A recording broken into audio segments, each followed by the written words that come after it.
If you're tired of no one hearing your music, this is for you. I used to make all these excuses for not sharing my songs and say things like, I'm a songwriter, not a content creator. And then I would wonder why no one listened to my music. The truth was that it was my own fear of being seen and showing up every day and being judged that kept me from sharing. And I would mask it by saying that I don't care if anyone hears the music, I'm just making it for me. And it's relatively true, I am making it for me, but I'm also in service to that music.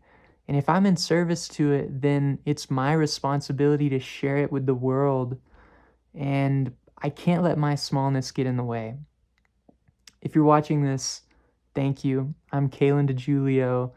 I'm not a huge artist or anything. I just this past month went from about 2,000 to 10,000 monthly listeners, which is nothing huge, but it's huge for me because for years, like I said, I was terrified of showing up and letting people hear my music. And I thought all my friends and family would judge me and make fun of me, and I would be rejected and unloved and judged for my authentic expression.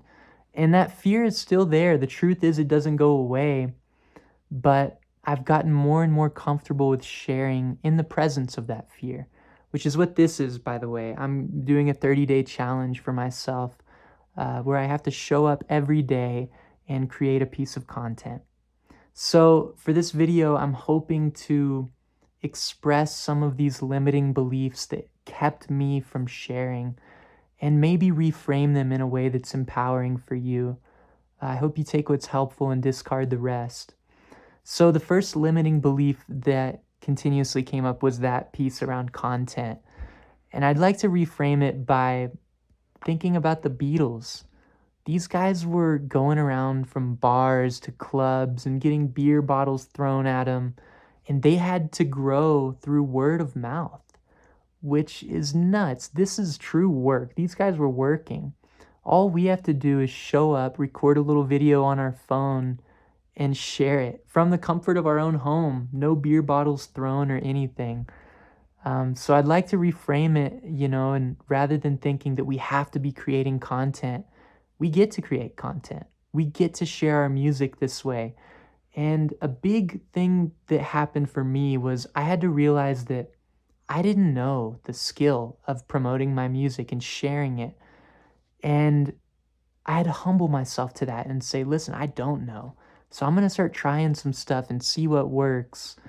And the truth is, what works is showing up every day.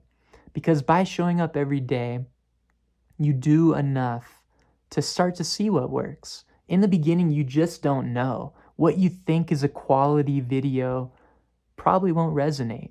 So it's this process of trial and error and feeling into what feels authentic for you.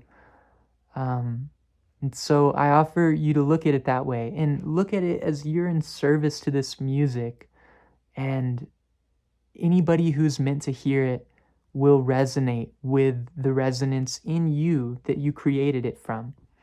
The next limiting belief I had was if I shared the same song over and over again, then people would be annoyed and they wouldn't want to hear it.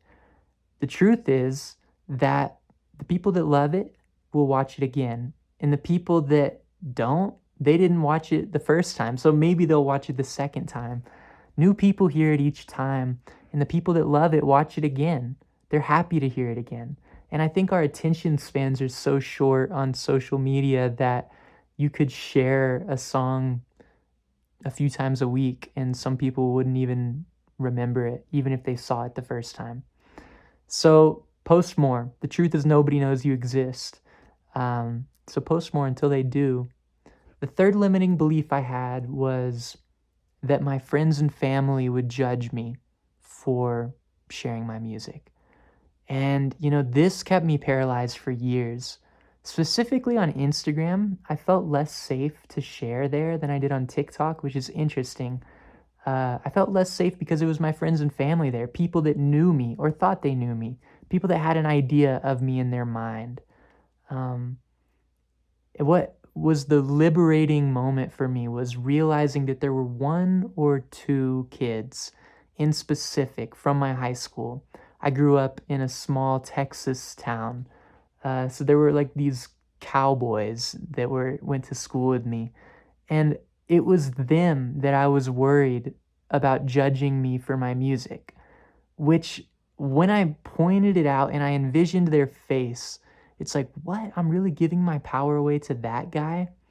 So I immediately went through and removed all these people, and I recommend you do the same. And I think it's very empowering to put their face to it and think about, who am I afraid of judging this piece of content, and remove them. It's the quickest way I know. Yeah, these are some limiting beliefs that I had, and hopefully some new empowering beliefs and tools that you can use. Take what is of service and leave the rest. And I'll talk to you soon. Take care.